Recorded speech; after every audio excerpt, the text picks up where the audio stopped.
Mr. Vice President, Mr. Speaker, members of the Senate, of the House of Representatives, yesterday, December 7th, 1941, a date which will live in infamy. Today is December 7th, a date which FDR said would live in infamy.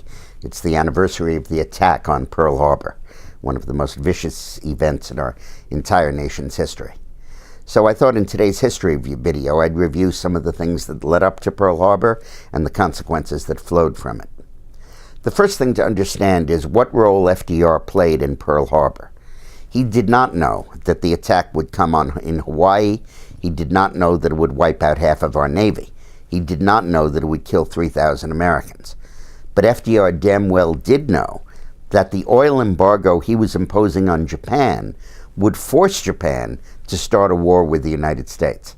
And he basically wanted that, because it was the only way he would ever get the U.S. into the war in the Pacific and hopefully then get it into the war in the Atlantic, which was the only way to stop fascism from taking over the world.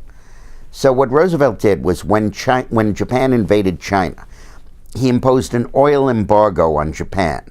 And the U.S. was Saudi Arabia back then. We were the main supplier of oil in the world, and we supplied almost all of Japan's oil. So by cutting off our oil shipments to them, we forced them into starvation. Now, back then, the whole economy didn't depend on oil like it does now, but the Navy sure did. So the Japanese Navy saw this as a threat to its existence. And in the Japanese government, the Navy and the Army were basically autonomous institutions. They'd have to consult with the Prime Minister and with the Emperor and everybody, but essentially they could do whatever they wanted. And the Navy said, we are going to have to attack Indonesia because that's the closest place where there's oil that we can access. And we've got to conquer that so our Navy can continue to patrol the seas. And they knew that that would bring Britain into the war. They'd probably have to attack the Philippines to protect their flank. That would bring the United States, which at that time owned the Philippines as a colony, into the war. So Japan knew that their invasion was going to bring war with the United States and Britain. And their feeling was, hey, if we're going to go to war, let's strike a preemptive blow. Let's knock out their whole Navy so that we have a chance to win the war. We know the U.S. is much stronger than we are, but by a surprise attack, maybe we can reverse the odds.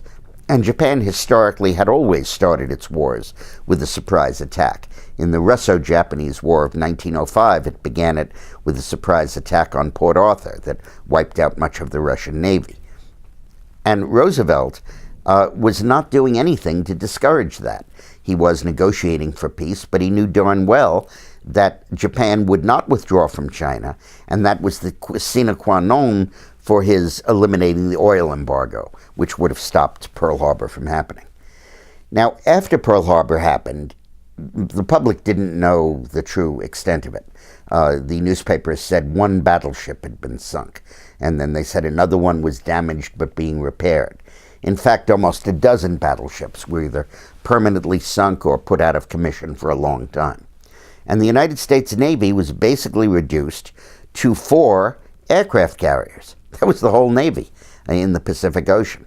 And Japan at that point had 5 aircraft carriers. And the U.S.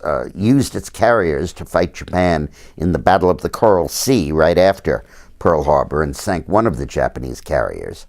And then at the Battle of Midway, where we learned from radio intercepts where Japan was planning to attack, we ambushed them. And we destroyed 3 of their 4 aircraft carriers at a loss of 1 of our own. Now that's the initial thing.